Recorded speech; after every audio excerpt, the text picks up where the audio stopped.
Muy buenas a todo el Hola. mundo. Bienvenidos a Hipótesis Nula, el programa de la gente guapa. Y Álvaro ha esperado a que iniciemos la grabación para mover la cámara. No, Increíble. No, es broma, es broma, es usarla. broma. Está perfecto, está perfecto. Que nada, Es que, segundo capítulo de la segunda temporada. Ya vamos con los dos patitos. ¿Qué me vais a contar hoy? ¿Cómo estáis? ¿Qué me decís? Siempre me hola. dejáis sin responder esto. Me parece No, feísimo. tenías que haberte No, callado no, para no, dejarte el no. silencio de rigor. Es que me ha pasado durante 7 Qué capítulos, cabrón. entonces ahora ya estoy entrenado. Y ahí va otro silencio, perfecto. Vale, yo hoy voy a hablar, como no, como buen astrofísico de meteorología, que otra vez no tiene nada que ver con lo que he estudiado, pero bueno, así Está os guapo. enseño cosas de cuando hace fresquito en España. Yo creo una cosa, yo creo que Álvaro en realidad no es astrofísico. O sea, él dice que ha estudiado astrofísica, pero yo creo que le ha dedicado más tiempo a estudiar meteorología que astrofísica. Y Fórmula Otra 1. cosa es que el título sea de astrofísica. Cuidado con lo que estás Pero diciendo, que no nos sigan la complu, ¿eh? o sea, a lo que le ha dedicado tiempo, o sea, Ha sido no es a la a la astrofísica. meteorología, totalmente. Sí, puede ser. A Lo mirar digo yo. nubes. A mirar nubes. O Guay. sea, Álvaro se ha dedicado su tiempo a salir de casa y decir, pues hace fresco, ¿eh? Pues parece que refresca hoy. Literal. En vez de decir No, un no. nublado y decir, igual llueve. O Es sea, importante tocar césped, chavales. O sea que Álvaro ha dedicado su tiempo a tocar césped. O sea, no, pero ¿te imaginas que digo, no sé Razones. si estoy mirando estrellas y solo me fijo en la nube que las tapa y ya está? Estaba todo calculado. estaba todo calculado. Sí. Madre mía. Madre mía. Bueno, pues si queréis, empiezo yo. Yo voy a hablar sobre. Bueno, me decís que Álvaro va a hablar de ¿Y Dani de qué? meteorología. Nada, yo voy a hablar de inmortalidad. O sea, aquí hemos venido Joder. a tope con ello. A tope con la inmortalidad. Sí, sí, sí, sí. Esto es así. Para estudiar la inmortalidad, lo Estamos en directo de mejor. Dallas. Dallas es rubio, no te digo nada, yo no. Dallas es rubio. ¿Hay algún rubio en la sala? ¿Hay algún rubio en la sala que se manifieste? Se manifieste. Ah, Pero como os digo, para estudiar la inmortalidad, además de ver los vídeos de Dallas, no lo hagáis. Lo mejor es intentar estudiar algo Canceladísimo. que veamos en la naturaleza. No, no recomendar a Dallas es algo. Es canon. O sea, es Ah, algo que vale, hay que vale, hacer. O sea, no, ya está. No veáis a no, Dallas. hombre, ha estado feo. No hay que meterse con compañeros streamers. Sobre todo hay cuando que son meterse. streamers pequeños y tú tienes una relación de poder sobre ellos. ¿Sabes? Los chistes siempre de abajo arriba. De abajo arriba. Eso, el humor hay que hacerlo de abajo arriba. Tal cual. No humillemos a Dallas. Pero sí, Dallas está como interesado en. Hemos dicho muchas veces Dallas en muy poco tiempo. Esto. Sí, para nada nos patrocina, ¿eh? No. Ojalá, ¿no? No, en verdad no. No trabajamos los tres en su laboratorio de la inmortalidad. No. Buah, Eso es cierto. buah, el laboratorio de la inmortalidad. ¿Qué? Barriendo o algo así. Nah, pero el laboratorio de la inmortalidad de Dallas yo creo que está basado en neumáticos. ¿Y por qué? Os preguntaréis. Va a ¿Por ser. qué está el Perfecto. laboratorio de Dallas basado en neumáticos? Pues porque realmente lo más cercano que tenemos a la inmortalidad es un puñetero neumático. Un neumático puede tardar 1000 años en biodegradarse. Dios. Claro, ¿Tanto? es que están hechos, ¿Puedo se hacer hacen para que duren. Joder. una cosa? Voy a soltar un dato aquí porque acaba de decir que lo más cercano que tenemos es un neumático. ¿Alguien en el chat o aquí sabe lo que es la turritupsi de Nutrícola? Ostras, pues ¿Qué? no, pero que nos lo dejen en los comentarios. Yo no lo tengo, yo no sé lo que es. Yo lo puedo comentar al final si queréis, os dejo ahí con la duda. Vale, Turritupsi vale. de Nutrícola. Vale, Maravilloso. vale. En la segunda Me parte parece del o al final de los temas, según vayamos de tiempo, nos lo cuentas. Me parece bien. En algún momento. Pero eso, yo creo que en el laboratorio de 30 Dallas lo segundos, que están pero bueno. haciendo básicamente es tener un poco de equipamiento de ciencia básica de cauchos y lo que tienen es un proceso de fabricación donde fabrican ese tipo de compuestos para hacer neumáticos. El primer paso es la mezcla de los ingredientes que se hacen en unos rodillos. Y para nada es que trabaje allí, quiero decir, no tiene nada que ver en absoluto, no está patrocinado este programa. Y tras hacer esa mezcla, lo que hacemos es calcular el tiempo de vulcanización. El tiempo de vulcanización es el tiempo que necesita esa muestra, ese compuesto, para llegar a su estado inmortal, a su estado de elastómero. Se dice elastómero porque si fuera inmortal todo el mundo lo estudiaría, entonces. Y No si queremos. fuera inmortal sería Inmortal Stómero, claro. Tiene sentido. Inmortadela o algo así sería.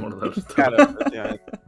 Entonces lo que se hace es El compañero someterle de Infilemón. al compuesto a bastante alta temperatura, alta presión, típicamente unos 160 cadetes, no está del todo mal, y presiones de varios bares. Entonces, gracias a esto van a tener propiedades elásticas y van a poder utilizarse, pues eso, en multitud de aplicaciones, como os comentaba en la inmortalidad de los neumáticos de automóvil, por ejemplo. O en los de vehículos pesados agrícolas, o en aviónica, para cintas transportadoras también, de estas. ¿Habéis visto los TikToks aquellos en los que ponen una toallita húmeda en una banda transportadora en una banda de las escaleras mecánicas y sale siempre lleno de mierda? Pues Sí. será inmortal, pero limpio Sí, tampoco sí. es que sea. Entonces, Bueno, la vida. se hace lo que se puede. Eso es. La Pero, Fer, inmortalidad es sucia. Tú imagínate tener que estar recogiendo tu habitación durante 1000 millones de años. Uf, Al final te dejas. Al final no haces la cama. al final no hace la cama. Pierdes la motivación. O sea, a mí me ha costado menos de 18 años no hacer la cama. Imagínate con la inmortalidad. A lo que puede llegar eso. O sea, Tal cual. Álvaro, ¿tú ibas a decirme algo o tiro para sí, adelante? que claro, si un neumático dura como 1000 o 2000 años, porque luego lo tenemos que cambiar cada X mil kilómetros. Igual es. Algo no me cuadra, ¿eh? Porque las propiedades mecánicas cambian. Tú siempre quieres que agarre bien, ¿a que sí? Por lo que sea. Lo que puede pasar es que a los trompos, ciertos claro. kilómetros el dibujo se acabe degradando. Pero lo que es el compuesto, la química del neumático, esa sigue ahí. Tú puedes llegar Vale. y dejar el neumático. Claro, no te va a valer para lo mismo. O sea, el de Fórmula 1 Pero- no le va a valer. Pero ser es un neumático. Vale, entiendo. Sí, básicamente es eso. O sea, no se va a descomponer. Va a tener peores prestaciones poco mecánicas. Perdona, que No, estaba dime. un poco empanado y estaba como empezando la pregunta, pero. No, termina y ahora lo digo. No, eso, que las Me ha dado un lapsus. prestaciones van a ser mucho, mucho peores. Por eso la vida útil de un neumático es mucho menor que su tiempo de. Es que de hecho es un poco absurdo hablar del tiempo ese de degradación. Es como. Es termoestable, eso no se rompe ni quieras. De hecho, algunas de las líneas de investigación que tenemos en el grupo van en esa dirección, en decir, ¿cómo podemos romper esto para aprovecharlo de la forma más útil posible? Pero, por ejemplo, lo que se puede hacer, y lo hacen cementeras, es utilizar el poder calorífico del neumático para fabricar asfalto. Porque tiene un poder calorífico parecido al del carbón. Entonces, según las condiciones, incluso superior. Curioso.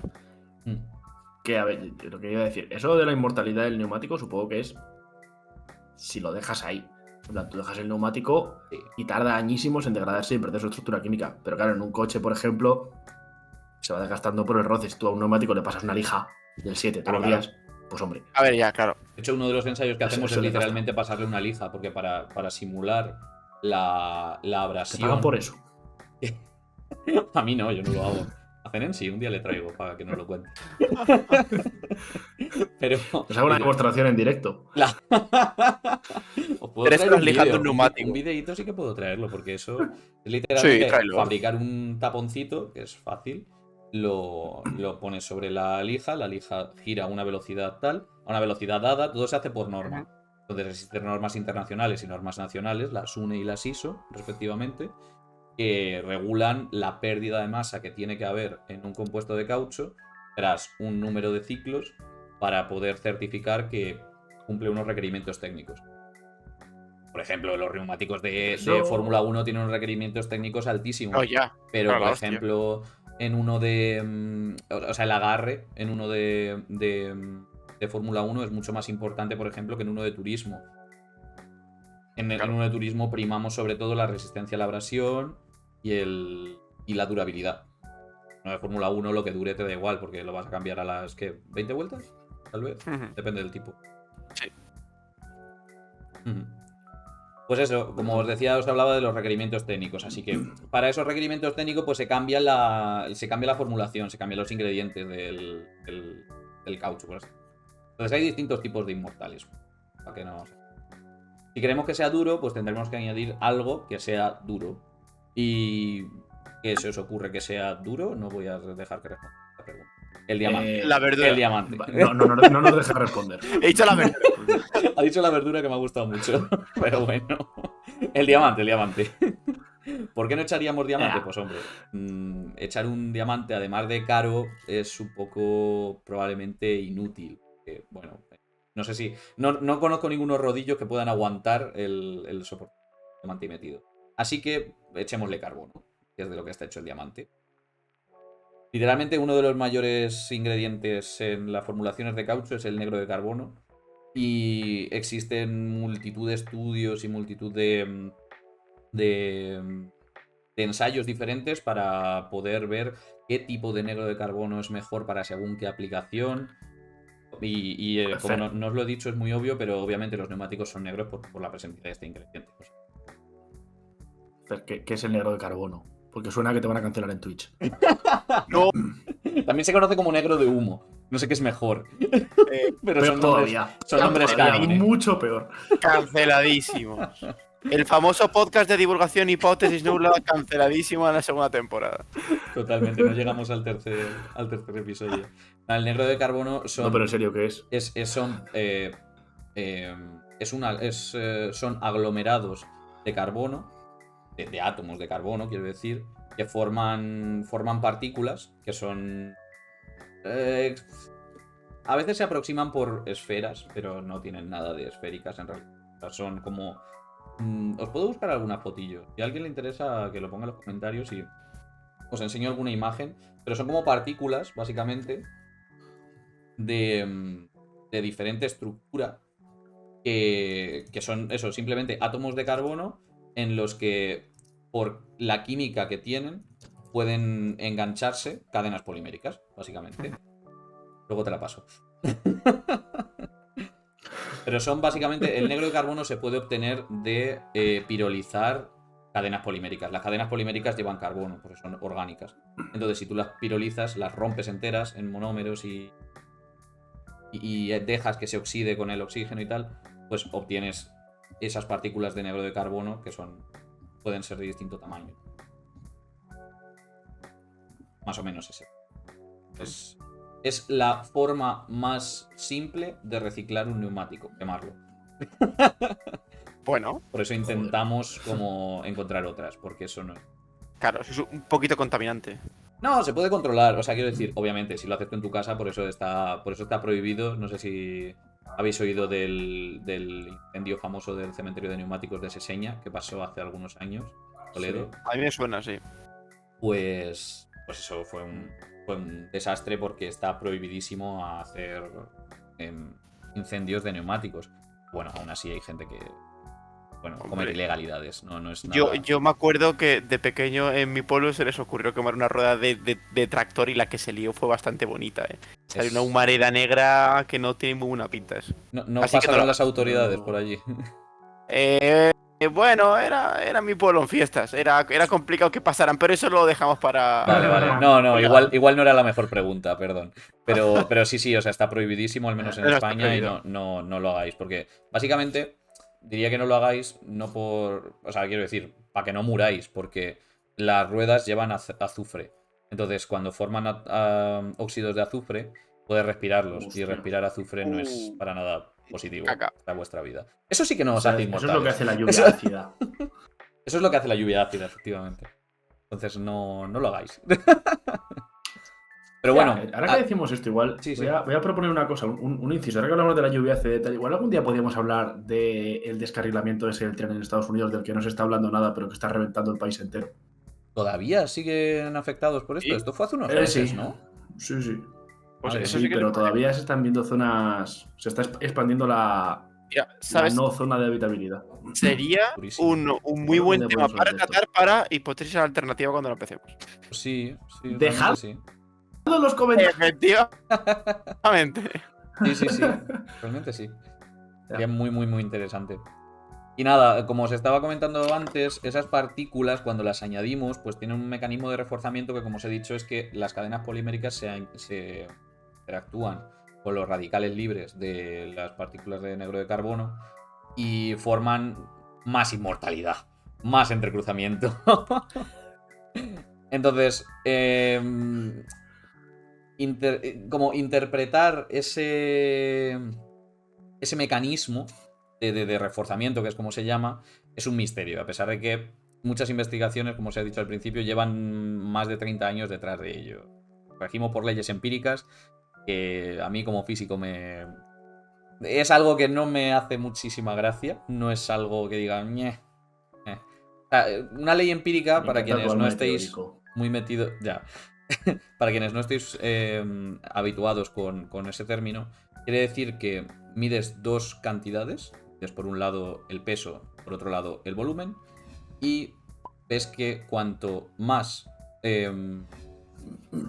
masa tienes, más volumen tienes, entonces la densidad, puedes calcular la densidad a base de una fórmula empírica. Vale. Pero no entiendes el mecanismo fundamental que hay detrás de ese fenómeno. Entiendes que correlacionan dos variables. Y es útil, porque funciona excepcionalmente bien. Desde luego. Pero no es la forma... No es el mecanismo, no es la justificación última, ¿vale? No sé si este último se ha entendido demasiado. No, sí, o De sea, esto también podemos hablar en un capítulo de hipótesis alternativa. De los distintos métodos de obtención de Método conocimiento científico. pero sí, o sea, yo creo que más o menos lo que ha explicado Fer es como, oye, si esto funciona, ¿para qué tocarlo? Me da igual, funciona, me calcula lo que quiero y otra cosa es intentar saber por qué funciona y qué es lo que hay debajo. Esa es la cosa. Entonces, bueno, ya para terminar, pues que sepáis que os voy a dar simplemente dos justificaciones posibles para esta inmortalidad. Una es que esta red se hace más fuerte, como os he dicho, hay más entrecruzamientos, pero los entrecruzamientos son azufre. Yo os he hablado de radicales libres. Los radicales libres no tienen azufre. Entonces, eso puede ser el efecto, pero desde luego no es la causa. Entonces, la segunda sería que surge una contribución adicional que empuja en la misma dirección que ese entrecruzamiento. Y se ha estudiado ya y se llaman las interacciones Carra-Caucho. Funciona el problema anterior, pero abre muchísimas preguntas como, por ejemplo, ¿a qué escala funcionan? ¿Se comportan distinto cuando hay un disolvente en presencia? Cuando está en presencia de un disolvente porque se hincha esa red.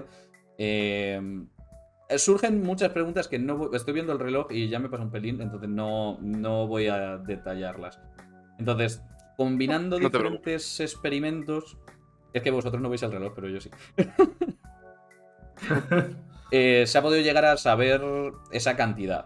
Se ha podido cuantificar. De hecho, bueno, es uno de los resultados de mi tesis. Pero hasta ahí es donde voy a leer, porque tampoco quiero que nos vayamos más. Que luego nos quedan los programas muy largos. Así ha servido para abrir boca. Que hemos acribillado a preguntas, así que es normal. No, Eso está es bien. verdad. Me viene bien que me preguntéis, porque así... Nos hemos cebado un poco contigo. No, al contrario. Era el tema más interesante, inmortalidad, o sea que... Ay, no, pero di que lo mejor está por llegar, cabrón. Que ahora se irán las 10.000 personas que nos están viendo. Joder, es que se me da mal Se van a quedar esto, tres es cierto. de las 10.000. Qué mal. Os pido perdón. Pero sí, bueno, hasta aquí, digamos, mi contribución de hoy. Así que si tenéis alguna preguntilla más, pues verlo. Como siempre, recordad que por el chat podéis dejarnos vuestras preguntas, tanto por el chat en directo como luego en diferido en YouTube, lo que queráis. En YouTube, en Discord, en Twitter, en Twitter, que sea. no, donde queráis. Yo voy a comentar antes de que empiece a hablar Álvaro lo de la turritopsis nutrícola esta. Es una medusa que es inmortal. Es una medusa Que es realmente inmortal. Cuando alcanza la madurez, puede revertirse y volver a pólipo. O sea, vuelve a ser el mismo ser vivo, pero antes de la maduración sexual. Entonces entra como en un bucle y es inmortal. Hay otras 2 o 3, pero esta la descubrí hace tiempo y fue como, wow. Yo he oído hablar de ella, pero no con ese nombre. Pero es verdad, como que rejuvenecía, se hacía viejo, volvían a hacer. Sí, como que madura sexualmente y vuelve a una etapa previa de madurez sexual y así para siempre. Pero para Hostia, siempre de verdad, es decir, la inmortalidad sí que es es neumático. termodinámicamente para siempre.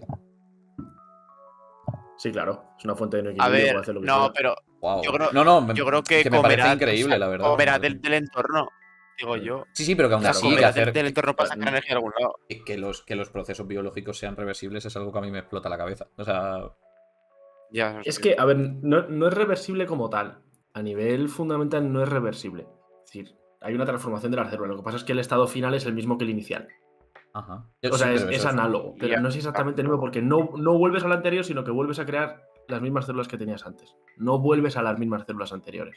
Ya, pero es eso, tienes células Es más como si infinitas. tu cuerpo Es que empezara a... tienes células diferenciables infinitas. sea, estás generando Sí, células diferenciables, las células madre, todo el rato. Una locura. eso es. Como si tú pudieras generar células madre constantemente. Guay.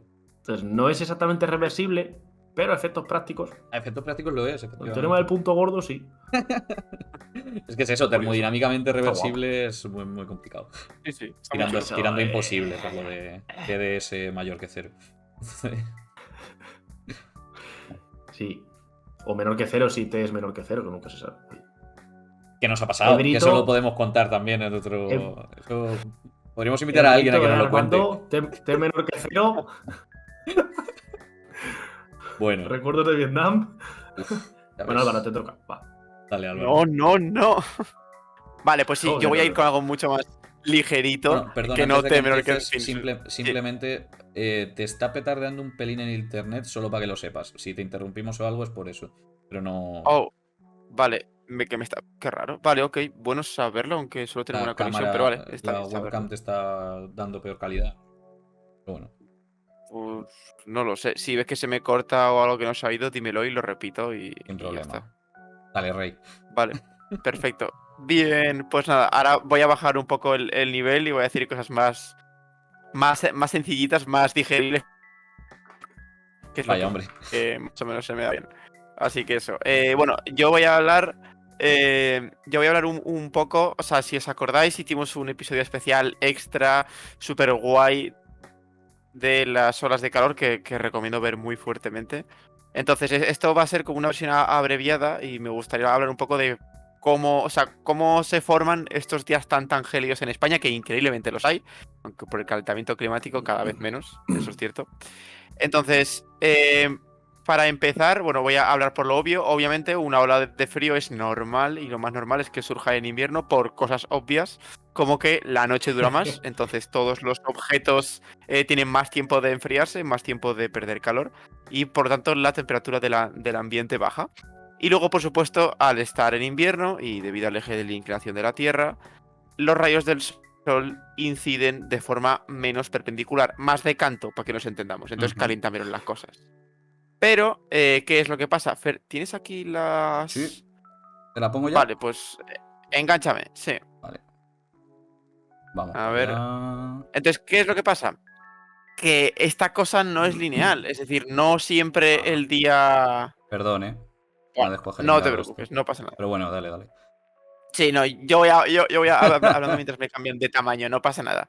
Entonces, ¿qué es lo que pasa? Aquí, básicamente, para la gente que nos escuche, esto es una grafiquita donde pone la temperatura media en España, que está en un verde clarito, y en un verde oscuro está la temperatura que hace cada día.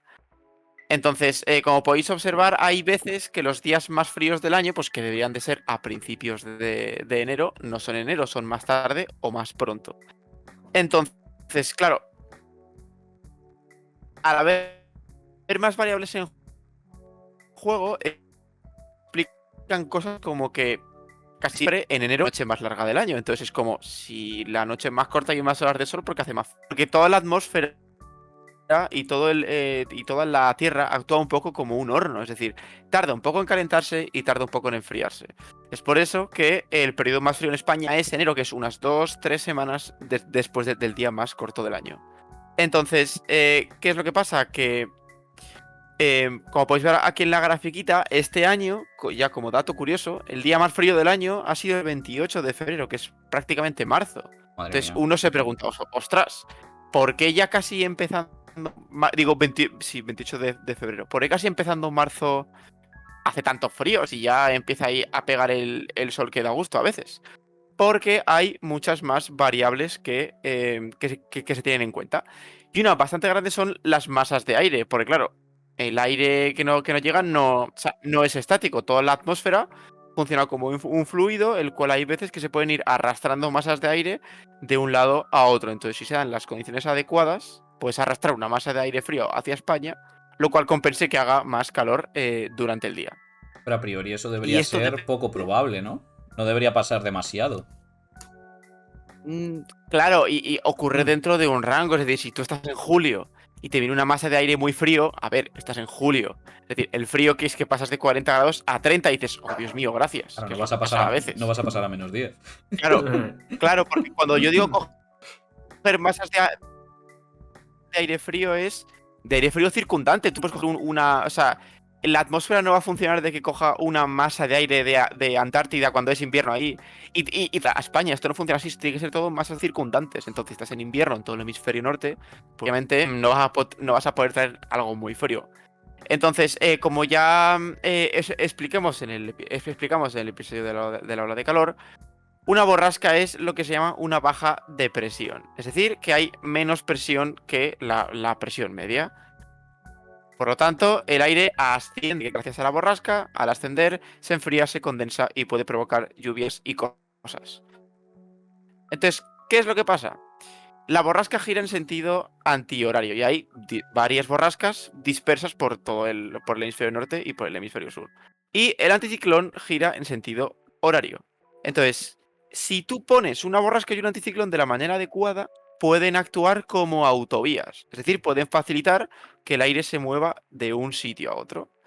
Entonces, claro, una vez tienes esta información es como, ostras, ¿y cómo se tendría que poner una borrasca y un anticiclón para que en España haga frío o haga calor? Entonces, Fer, engánchame la segunda. Vamos, para allá. Aquí la tienes.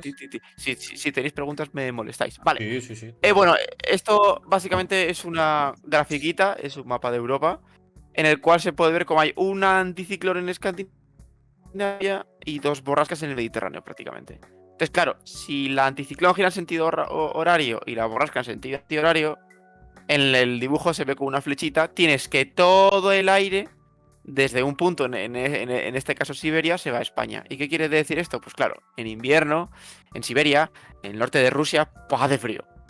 Como está mucho más pegado, Fer, ya la foto, gracias. Vale. Como está mucho más pegado al polo norte, pues ahí tienes una masa de aire muy, muy frío que encima con la nieve hace que sea más frío todavía.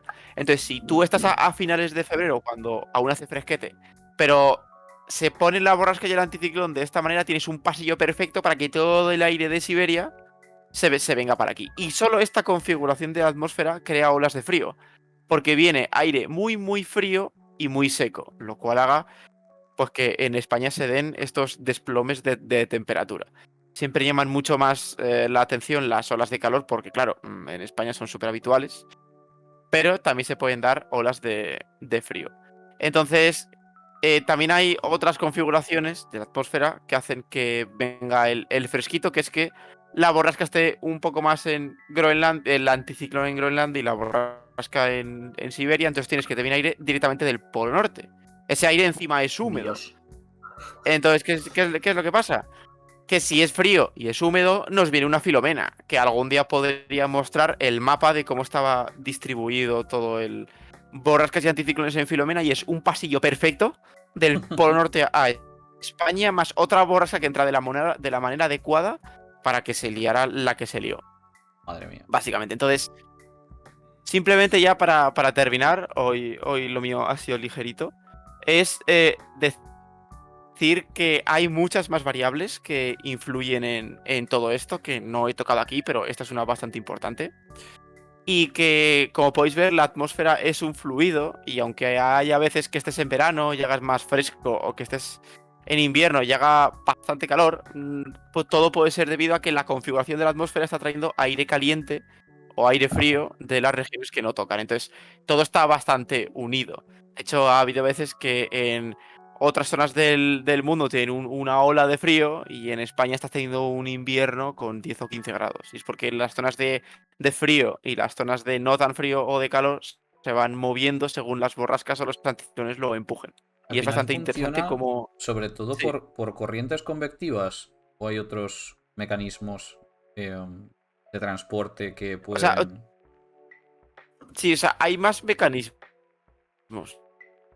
Pero básicamente los importantes son las borrascas y los anticiclones, que es básicamente gracias al efecto Coriolis, pues con el anticiclón gira en sentido antihorario. Entonces te creas esa borrasca que a su vez ayuda a que el aire circundante pase de un lado a otro de la borrasca. Entonces, si tú tienes la borrasca y el anticiclón de la forma adecuada, tienes que por los dos lados te empujan el aire hacia el mismo sitio.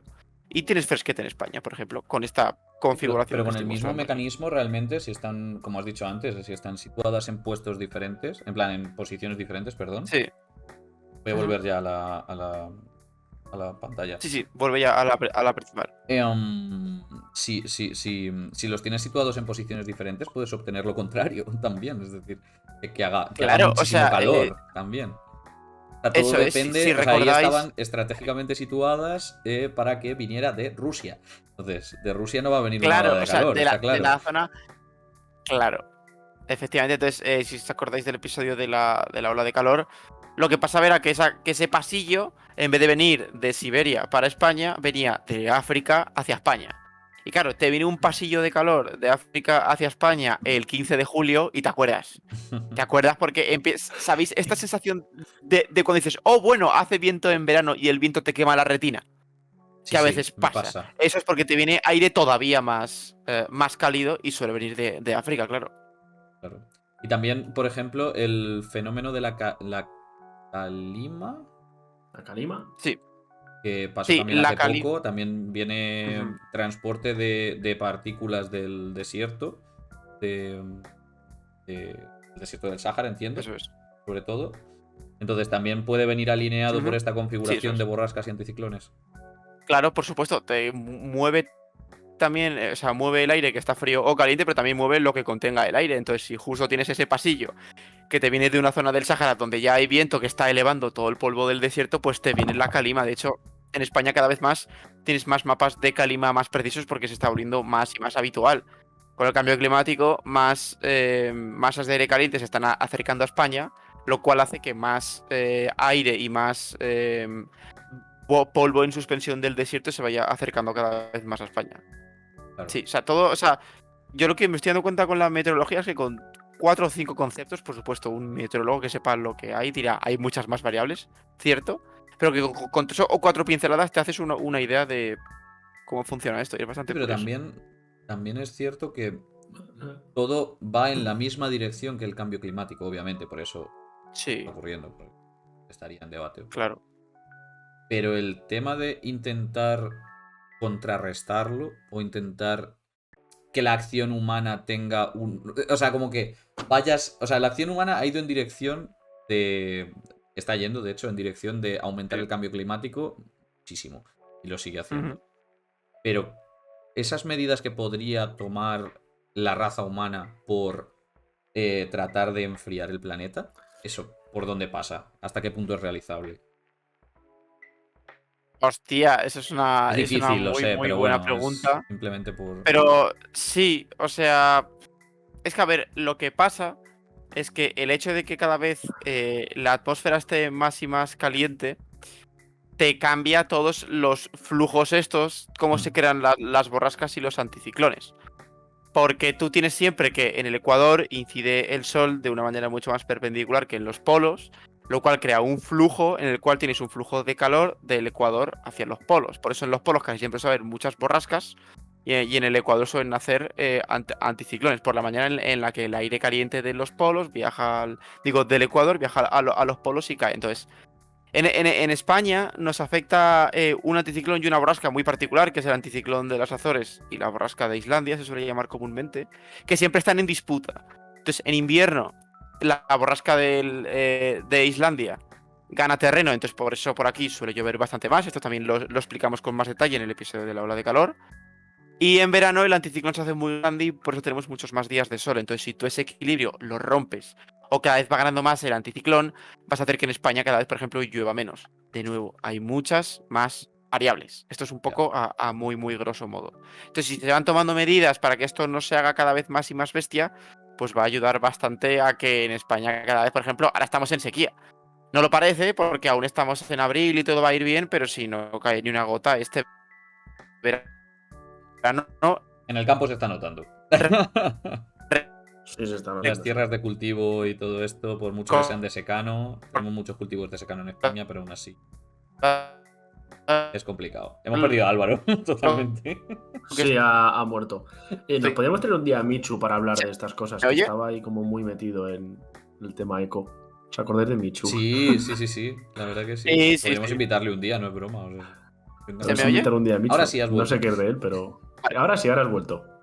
Vale, perfecto. Muy bien. Pues eso. Pues por mi parte no tengo más preguntas. Es que ya.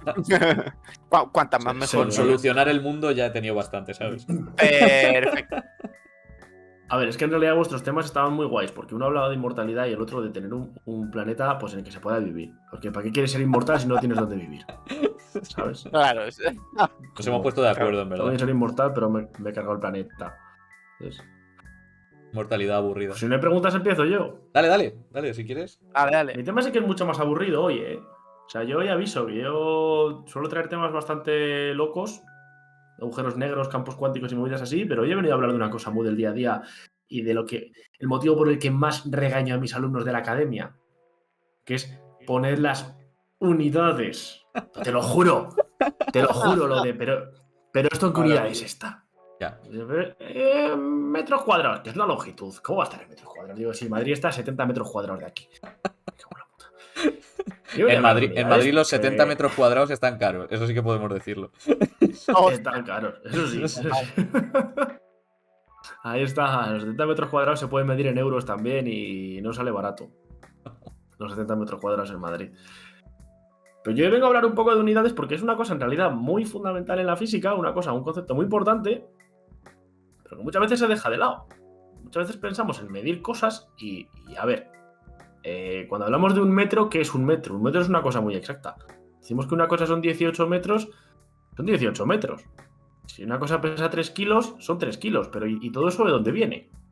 Porque no es lo mismo kilos que metros, que kilos partido por metro cúbico, todas estas cosas. Y precisamente cuando surgió la relatividad especial a principios del siglo pasado, que siempre, ¿sabes? Tengo que hablar Momento relatividad favorito en de la algún momento, historia. yo lo siento mucho. Es que es. Uy, qué bonito. Como que todo esto lo trastocó un poco. Porque antes de esto el tiempo es absoluto, el espacio es absoluto, un segundo es un segundo, no hay discusión. Un plato es un plato, un vaso es un vaso. Y de pronto el plato no es tan plato y el vaso es un poco menos vaso. Y lo que se descubrió a principios del siglo pasado es que en realidad lo que es una magnitud absoluta es la velocidad. En concreto la velocidad de la luz. Es decir, el tiempo y el espacio en realidad van a estar conspirando según cómo te estés moviendo para que la velocidad, es decir, la relación entre ellos, uno entre el otro, sea siempre la misma. Que es una cosa que choca mucho y de hecho en su día también chocó muchísimo. Entonces, al fin y al cabo, pues también es el tema este de las unidades, de qué se mide, qué es fundamental, qué no, está un poco en el corazón de la física. Al final no somos matemáticos. O sea, no vale con decir la solución de esto es 17,3. No, 17,3 algo. Las unidades relacionan los números con el mundo real. O sea, me dice cuánto es una cosa en el mundo real. 17 que 17 metros es, tienes que ir de acá para allá, esta distancia 17 veces. 17 kilos, pues tienes que coger una cosa que pese lo que este cacharro 17 veces. En concreto, yo quiero hablar de un sistema de unidades muy poco conocido a nivel no académico, utilizado por un grupúsculo reducidísimo de científicos que somos los físicos teóricos y completamente despreciado y denostado por los demás. Un subconjunto de físicos teóricos. Yo tengo que decir una cosilla solo muy corta a favor de los teóricos, que es que por lo menos no miden el radio del Sol en centímetros. Eso es verdad. Está guay. Está guay. Lo medimos en segundos. Es mucho mejor. ¿Dónde va a parar? Te digo, a mí compañeros me han regañado por medir el volumen en masa. Tener que hacer un experimento con un líquido y pesarlo. ¿Pero por qué no lo haces con el volumen? Y yo como, yo qué sé, para mí es más fácil con esto. Yo entiendo mejor la masa que el volumen. No sé. Pero bueno, no quiero divagar pésalo mucho, y... Yo lo peso. Le metes la densidad, quiero decir. Claro. El lineal, no... Ya, pero si la densidad tiene magia no es muy conocida y encima introduces más error y no sé qué, es como... No pues entonces es perfecto, porque ya tienes una excusa para medir la densidad y publicar otro paper. Eso es cierto. Mentalidad de tiburón, claro. Ay, cuidado, un hombre hecho a sí mismo. Total, este sistema de unidades es un sistema de unidades un poco raro, que es el sistema de unidades de Planck. El sistema de unidades de Planck surge de que a principios del siglo pasado, también con todo el nacimiento de la cuántica y su constante h barra, que es la constante fundamental característica de la cuántica, la velocidad de la luz en relatividad especial y todo este tipo de cosas, surgió una pregunta, o más que una pregunta, surgió una inquietud por decir, oye, ¿y si medimos las cosas, si damos las unidades en términos de magnitudes fundamentales, qué pasa?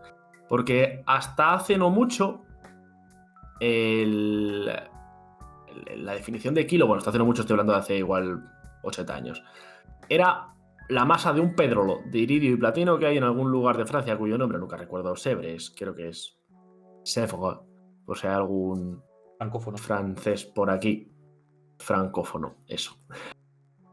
Siempre me encanta esa palabra.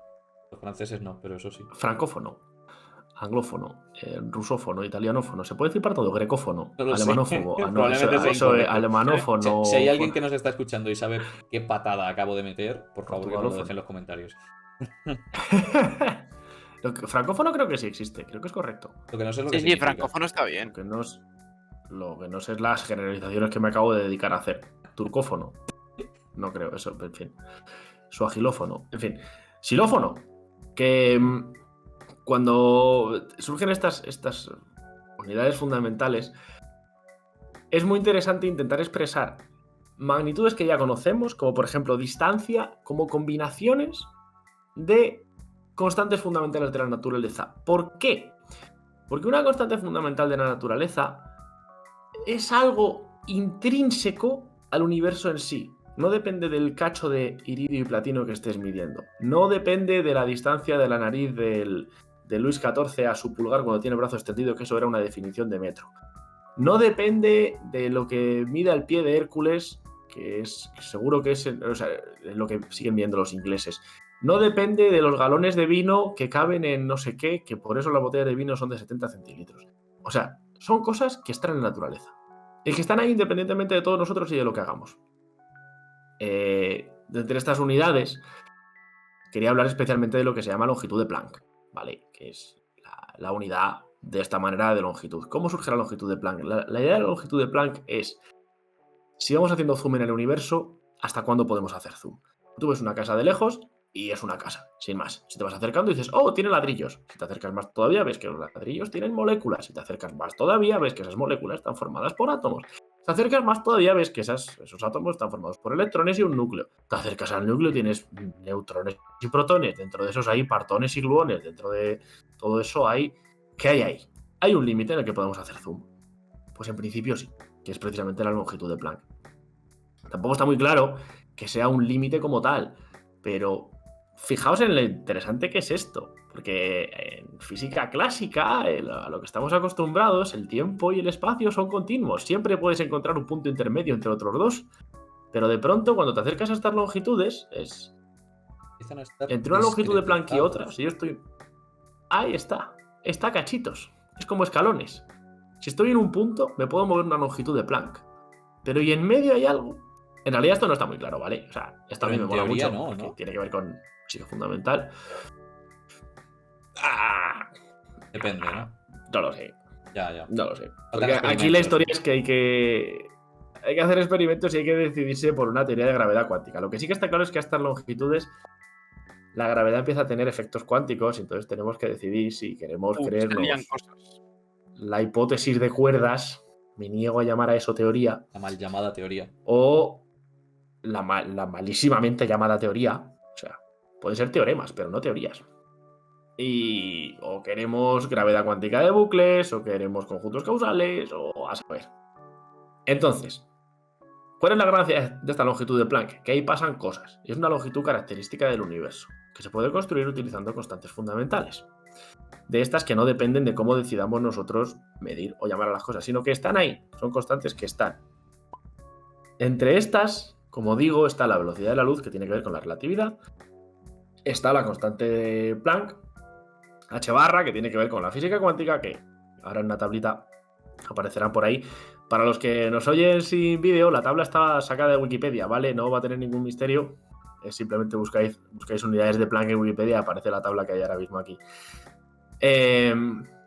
Como veis, al final se puede definir una longitud, una masa, un tiempo, una carga eléctrica y una temperatura a base de combinar C, que es la velocidad de la luz, G, que es la constante de gravitación universal, esa H tachada, K, que es lo que se llama constante de Boltzmann, que tiene que ver con termodinámica y con, bueno, la relación entre temperatura y energía, y epsilon 0, que es lo que se llama constante dieléctrica del vacío, que viene a ser hasta qué punto el vacío es un conductor o es un aislante, ¿vale? Tampoco nos vamos a meter mucho en eso, esto es simplemente por ilustrar un poco que se vea cómo se pueden, como estas constantes tienen unidades, se pueden combinar para que se cancelen entre sí y al final nos dé lo que queramos. Por ejemplo, si multiplicas h barra, la de la cuántica, por g, la de la gravitación, lo partes por c elevado a, no lo veo muy bien, creo que es un 3 o 4, bueno, que lo esté viendo más ahora mejor, lo verá mejor.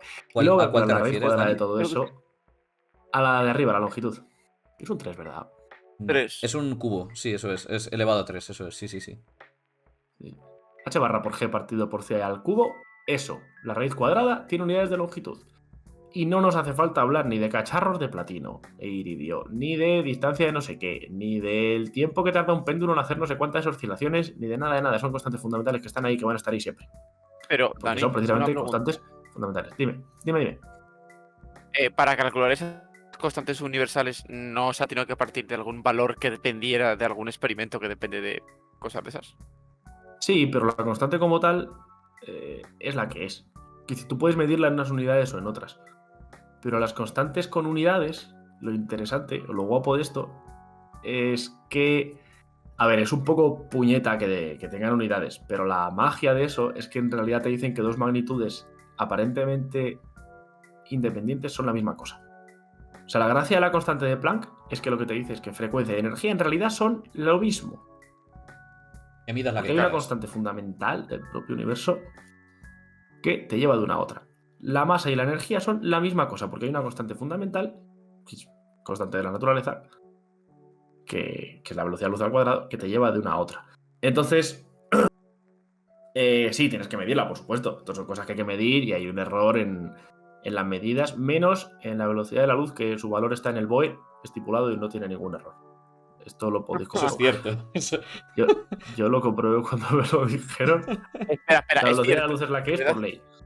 Es por ley, la Sí, velocidad de la es luz. cierto. Si vas más rápido No. es delito. La O sea, quiero velocidad de decir, la luz es si la que pesas es por menos ley. que la masa de Planck, por ejemplo, que también existe, pues eso no es delito. Es difícil, pero no es delito. O sea, pero si tú vas más rápido que la velocidad de la luz, además de ser difícil, es delito. Sí. Madre mía, es todo mal, ilegalísimo.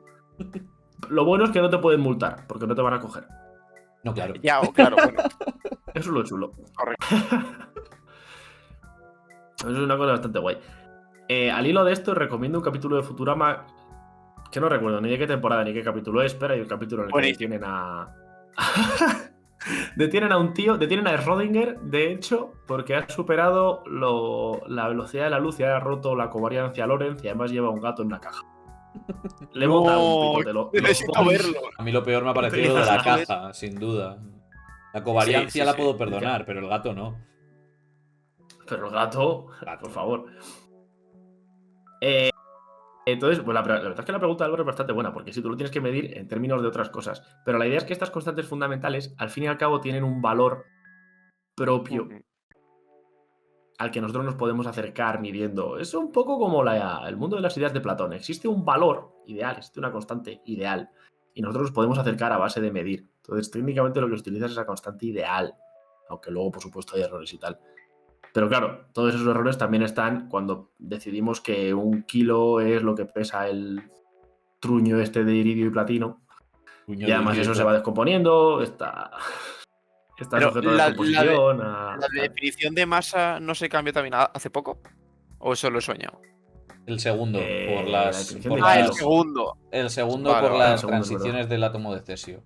Ah, Vamos, vale, eso era. Eso, si hay gente interesada, lo podemos hablar en otro programa. Yo creo que yo con hablar hoy de unidades voy que chuto, tampoco tengo muchas más ganas. No, bueno, No lo es un puedo hacer tema yo, que lo puedo hacer. pero bueno, o sea, No pasa nada. está guay, pero como que no sé. Porque, por en realidad es un ejemplo, tema que mola, está siempre como muy dejado de lado. es una cosa importante, sin duda, porque es importante asegurarte, como estoy viendo en la tabla, veis en YouTube, los que lo siento mucho. He dicho que no iba a hacer esto al empezar el programa he dicho que no iba a hacer esto y al final lo he hecho. Bueno, da igual.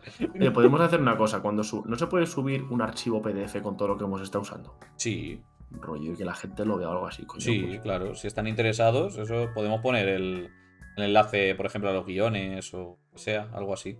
O preparar algo a posteriori, en porque los iVoox, así guiones, poner las los guiones son un poco imágenes, por ejemplo, así. a No es, compartirlos. hombre, si no. Mejor solo las imágenes, diría yo, pero sí. Claro, podemos hacer un documentillo, sí, lo Claro, que sea. claro. Pero bueno, lo que iba es que es importante medir estas Bueno, sí. constantes simplemente porque, además, sobre todo hacerlo, o sea, lo que voy a decir es que es importante hacerlo por diferentes métodos experimentales. Porque los diferentes métodos experimentales, lo más probable es que también tengan diferentes backgrounds teóricos. Es decir, que tú puedas llegar a la masa del electrón midiéndolo a través de la conductividad de un cable o de lo que pese algo. Entonces, si la masa del electrón obtienes que es la misma, dentro de unos intervalos de error, obviamente, y todo el rollo, pues entonces quiere decir que he dicho la masa del electrón, que justamente no es una constante, pero bueno, me da lo mismo. Puedes medir la relación carga-masa o cosas así, pero es importante hacer diferentes medidas experimentales para contrastarlas, porque si no puedes estar metiendo un sesgo y estar midiendo, por ejemplo, pasa con las masas de las galaxias. Con la materia oscura se piensa que las galaxias pesan mucho menos basados en observaciones de la luminiscencia que si realmente calculas la distribución de las galaxias. Entonces, esas constantes de proporcionalidad precisamente estarán absorbidas en las constantes fundamentales y eso es algo no deseable, por supuesto. No es lo mismo H barra que 2H barra. O sea, al final hay que tener cierta robustez estadística. Es decir, Eso una es. muestra de 4 experimentos no es lo mismo que hacer 400 experimentos distintos y que todos te den lo mismo. Claro, sobre todo si son Tienes que distintos, verla- porque si es el mismo, vale, estás llegando a una distribución Claro. normal. No tienes que usar TD Student, vale, pero sigues teniendo el mismo bias. Sigues teniendo el mismo sesgo. Bueno, TD Student. TD Student es si haces menos de 30 experimentos. Sí. ¿Ah, sí? ¿Solo? Sí, con Sí, más de eran 30, pocos. vale. Buah. Si yo me dedicase a hacer experimentos, haría siempre 31 para no usarla. Lo juro. Odio la TD Student con toda mi alma. Es de lo que más daño me ha hecho en la carrera, porque nunca la entendí. Solo sabía que era un número que había que meter ahí, pero. ¿Por qué? Puedo creer que Sí, entendieras no, que esto campos es cuánticos y corrección no eso. estadística, pero ¿por qué? ¿Qué? Que no entiendo que entendieras campos cuánticos y no eso. Hostia, ya me Sí. jodería, Ya me jodería. Bastante más tonto. ¿Campos cuánticos tienen una fundamentación? Sí, Hombre, eso está la claro, eso TD está Student claro. también, cabrón. TD Student era, no, tú pones este número para hacer la corrección estadística. No, Es no, una- la a ver. tiene. La TD Student es una corrección para tener en cuenta los pocos números que estás utilizando para hacer estadística. Es una corrección que te pone todo peor por decir, oye, que tengo pocos datos, compénsamelo de alguna manera. Pero no es Claro, pero empírica. ¿de dónde viene eso? De las colas de la gaussiana. Ujú. La gaussiana se anula en un cierto momento, ¿vale? Esto no tiene nada que ver, esto está todo improvisado, ¿eh? No. La gaussiana anularlo se va a todo, anular la en gaussiana, algún o sea. momento, ¿vale? Vale. Entonces, si tú haciendo pocas repeticiones, por así decirlo, pocos experimentos, no eres capaz de reproducir por redondeo esa distribución gaussiana, esas colas van a estar sobreestimadas. Porque te va a salir un outlier y vas a decir, me cago en la leche, ¿por qué este punto está allí y no debería estar allí? Como pues repites muchas veces. Cuando repites, esas colas se van siendo chiquititas hasta que llegas a la distribución normal gaussiana. Me voy a apuntar que si algún día tengo que hacer un experimento, lo haga 31 veces. Lo único, O sea, es lo único útil que puedo sacar. Lo de 60 mejor.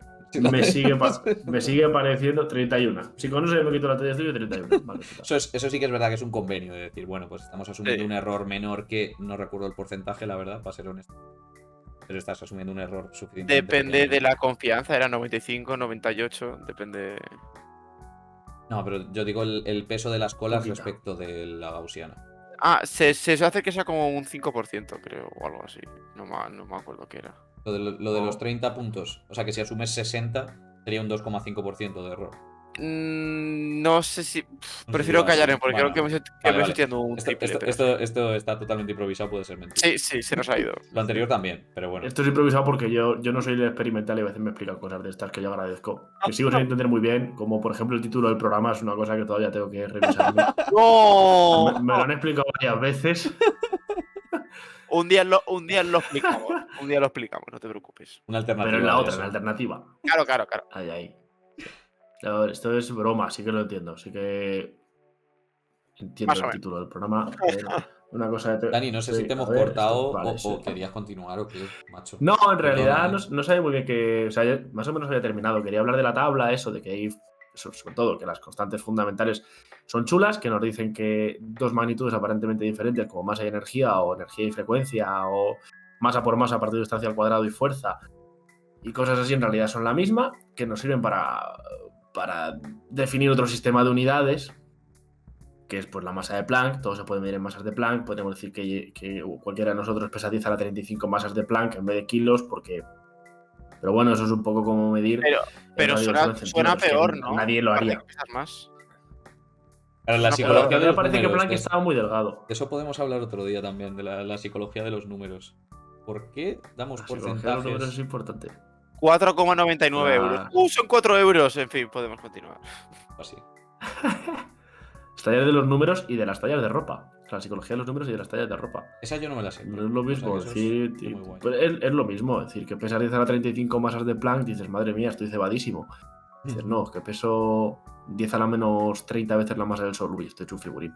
Te he hecho Bueno, un es que figurín. en esta tienda me compro una XXL y en la otra una XS. Y dices, bueno, pues. Eso pasa un ¿sabes? montón en Estados Unidos con las tallas, tú. Eso es una locura. En España. Eso es una puta locura. Sí. No, pero que, por ejemplo, tú vas a Estados Unidos, te pillas una L y aquí es como una XXL, ¿sabes? Cada uno es un putísimo mundo. Ya, macho, en China pasa lo contrario. Alguna vez me pillé una camiseta por AliExpress o así y ponía XXL y digo yo, bueno, malo será. Ahí. Hostia. Más embutido. Joder. No, sí, es verdad. Yo he pedido alguna vez Sí, a una China camiseta muy y chula. son poca talla. Sí. Eh, Bueno, yo creo que hasta Curioso, aquí, ¿eh? que Y ya claro, estamos divagando. Perdón, continúo. Mucho. sí, ya está. Bueno, eso, que las unidades están guapas, que es un tema que se trata poco, pero que es importante, porque al final los físicos tenemos que medir cosas. Y la movida de los teóricos con estas unidades, lo que tenemos es que hacemos que sean estas constantes iguales a 1. Todas. Absolutamente todas. Eso H barra igual a eso C, igual a ¿nos lo K, justificas igual a otro G, día o igual te a da tiempo? epsilon, igual. No, yo creo que mejor para otro día. Bueno, eso es muy fácil de justificar. Ah, bueno, no, porque la gente no nos va a ver, pero es. O sea, tú tienes una ecuación que mide 4 kilómetros, haces todas las constantes igual a 1 y se reduce a 2 metros. Porque al final eso es basura. No suena Es una tan bien como porquería. tú crees, creo. Eso está ahí. No suena tan bien como tú Eso crees. No. Todas esas constantes en realidad ¿qué aportan? Nada. ¿Para qué vas a escribir? ¿Vas a Pues si gastar acabas bonos? Eso de me soltar un consta. speech de 20 minutos de lo importante que son Claro. para quitarlas. Por eso hay que cargárselas, aunque no quede ni una. Muy bien, muy bien. Esta parte la cortas, ¿eh? Porque si A no. ver. Esto, La parte está ha muy sido- bien saber que están ahí. Sí. Porque si no sabes que están ahí, no las puedes liquidar. Ahí va razón. La filosofía de un teórico es muy fácil. Cuanto más corta, mejor la ecuación. Esto va a ser clip también, pero bueno. En fin. Y hasta aquí podemos dejar el segundo programa de la tercera temporada. Nada, como siempre, muchísimas gracias a Álvaro y Será de Dani. la segunda temporada. ¿Qué he dicho? Tercera. Madre mía, estoy ya en la tercera, perdón, ¿eh? Sí, gracias. Bueno, es que Segundo Fer programa. tiene un de la- haki de observación ya. Soy ya Sí. Está viendo el futuro ahí. Llaman Katakuri el Donuts. Bueno, terminamos la 18ª temporada de. Terminamos el segundo capítulo de la segunda temporada, ahora sí. Y nada, como siempre, dar muchísimas gracias a tanto a Álvaro como a Dani, que han estado por aquí echándome un cable.